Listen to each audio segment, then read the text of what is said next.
Hey guys, welcome back to Smalls Outdoors. So I went to Academy the other day and got $30 worth of baits. They're pretty much all on clearance. I had to go anyways. I had to take back a rod and reel combo that snapped on me at a pond. So I went and traded that in. And so while I was there, I had it in my mind, I'm going trout fishing this year and I'm going to try out this, this pond stocking that they're doing this Sunday. But the stuff I pretty much got is pretty much, a good early spring baits and a few spinner baits, this, that, and the third. But spending $30 when, one of these spinner baits is like $4, you're paying 47 cents for them. Yeah, I had to do a video on it. So, I'm going to start off with my trout stuff. I really didn't go above and beyond on it. I actually forgot a couple of things.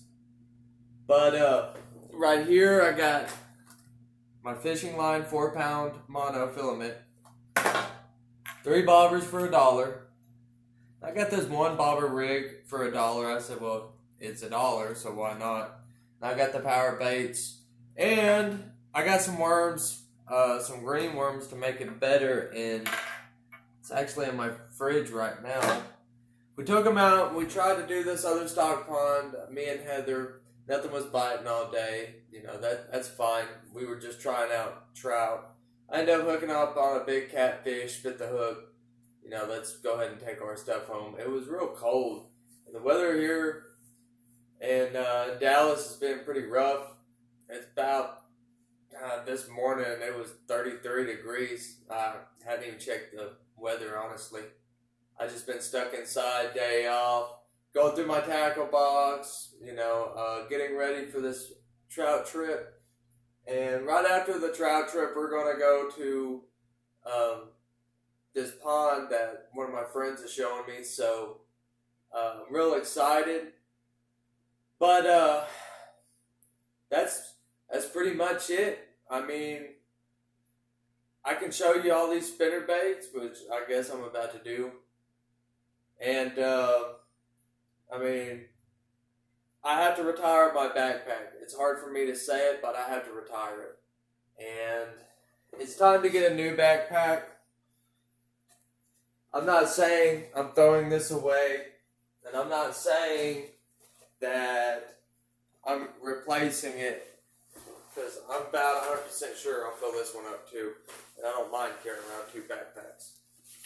So, meet the new backpack. The new fishing tackle box. Bag, whatever. So, I went through my box. I'm starting to downsize. I got a lot of Senkos sitting around too. Gonna try to put them in the box. But the stuff that I picked up from Academy was more or less for, early spring to maybe mid-spring, right when the spawn's kicking off. Every year, springtime, I go with lizards. Lizards or salamanders. I don't really throw crawfish a lot, but if I have to, I will, Nothing else is picking up on it. And so I picked up these baits, that are so cheap, and you're like, Brendan, are you sure they're going to work? I kid you not, on these big bite baits, when I went fishing with Ethan, we spent, every bit of 2 hours just to see what they're biting on. And I put one on, and he put one on, and it was just like one after another for a little bit, I guess. But, so whenever you're looking in the bargain bin, don't think, oh, it's cheap, it's not going to work. That's incorrect. Salamanders and lizards are my favorite thing to throw in the fall weather. It's real weird around Texas because, late February, early April, it's going to snow a lot. I think it was there one year, it snowed in June. And so with all this going down, let's cut into it. So, since I told you I'm a lizard fan, in this fall time, whenever, whenever fishing seasons change from winter to fall, or fall to summer, certain baits will go on sale. It could be last year's model, or it can go ahead and be just discontinued, color for that year, or it's just baits that's not selling. People don't think about picking them up. I mean, who else would pick up a chartreuse pepper red? I mean, nobody. And for $1, it wasn't floating on top. Don't get it all twisted. I had to dig through it. I mean, me and Heather spent every bit of 45 minutes looking through the bargain box. So, this is good for ultra clear water. I throw it on a Carolina rig. Same with every other lizard. Magnums, I'll go weightless because they're heavy enough and they'll sink at a good rate. But other than that, I really keep it to a Carolina rig. Every now and again, I might throw a Texas rig, but that's far and few in between. I mostly do that on lakes, and I don't even know why I do it. I guess it just, works for me. But, lizards, for sure, I'm going to be doing some videos later on whenever it actually goes fall and it's not cold. It's not, I say fall. I'm sorry, spring. I can't believe I've been saying that all video. Springtime. The springtime bait. I fish lizards springtime. Alright, I got it distilled now. Okay, this is my springtime baits this year. The chartreuse is from My Clear Water. I went ahead and I picked up another one. It's a green pumpkin, purple gold. These things, beautiful color. It reminds me of Mardi Gras. It just doesn't have any silver specks in it. It's the only difference. And I'm excited to use these. I know I had a curly tail worm this color, and I completely destroyed the bass. I wish I would have bought another bag of them. But, when you're always changing worms, you just, can't save them. It's a perishable at that point. So, I'm excited to bring this into my tackle bag for sure. And it'll go good with, my watermelon red magnums, and my June bug. And there's another color. I think it's my black and chartreuse tail is what I mostly throw. So hopefully this will change my mind this year. Hopefully I get on some new bait colors and, get it all figured out. So skipping along. Oh, that's...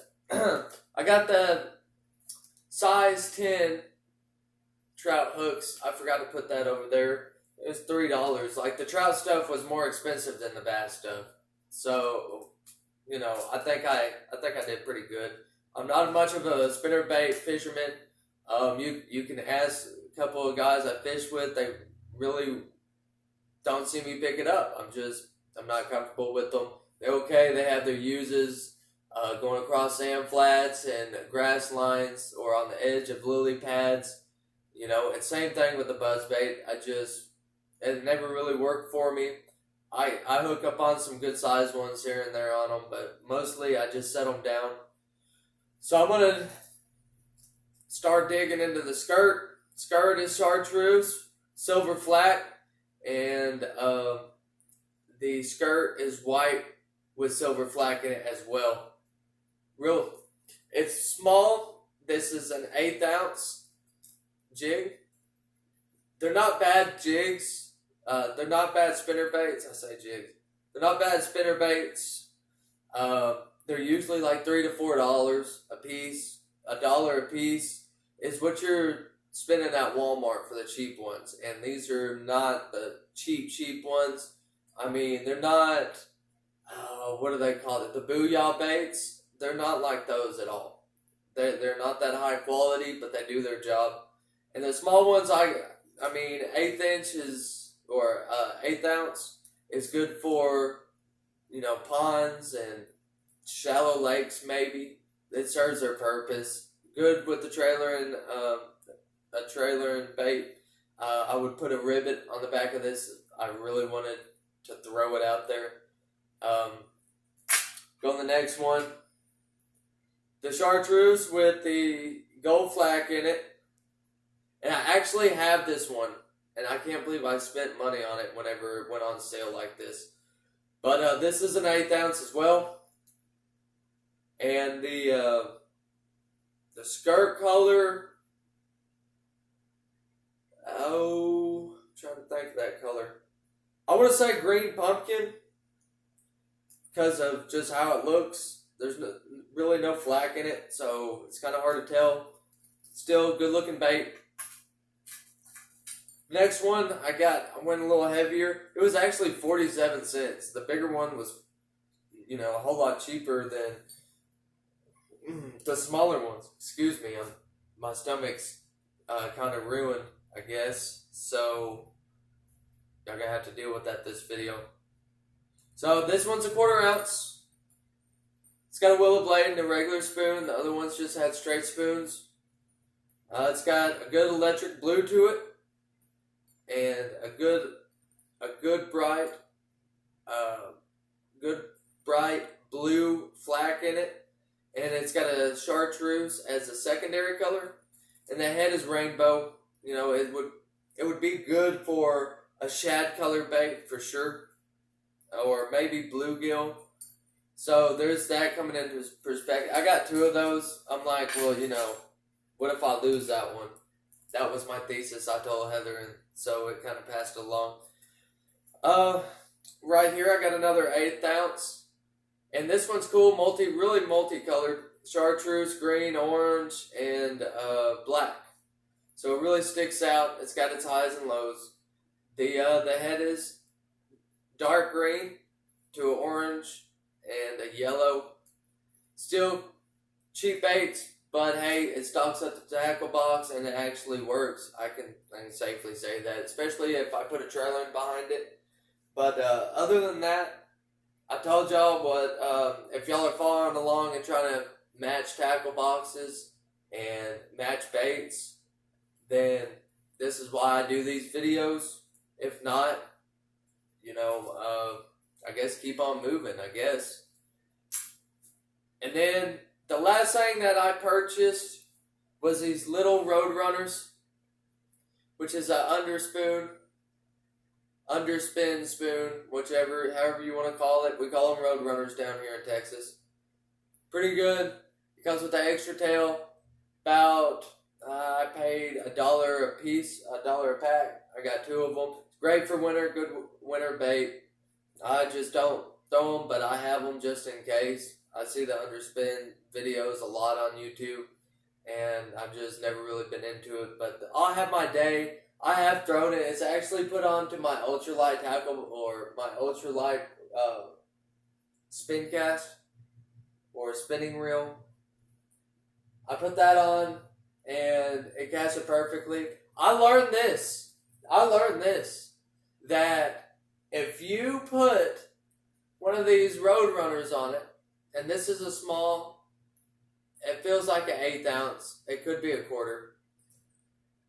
If you put this on a 4-pound line on your actual bait caster, and there is wind blowing at you, that is not the time to throw it. I went to my pond and I was like, all right, cool, I have a standing chance. I didn't set the brakes. I was like, all right, get to pick that out. Cool, woody woo. And I get that fixed, pull it back in. Of course, nothing's on the line. Throw it back out there. This time, the lure pretty much comes back where I could have caught it and threw it farther than what I casted it.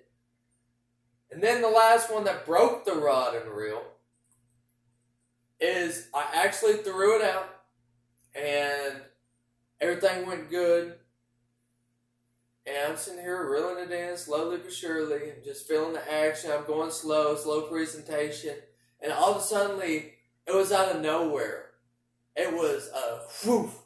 The rod almost comes out of my hand, but when I did, I pulled up on it rod tip breaks and the reel comes apart. The spool comes out the side. The magnetic brake where the window is, you slide the button down where you open it up and you actually push your buttons to put it at your setting. All that comes out and goes into the water.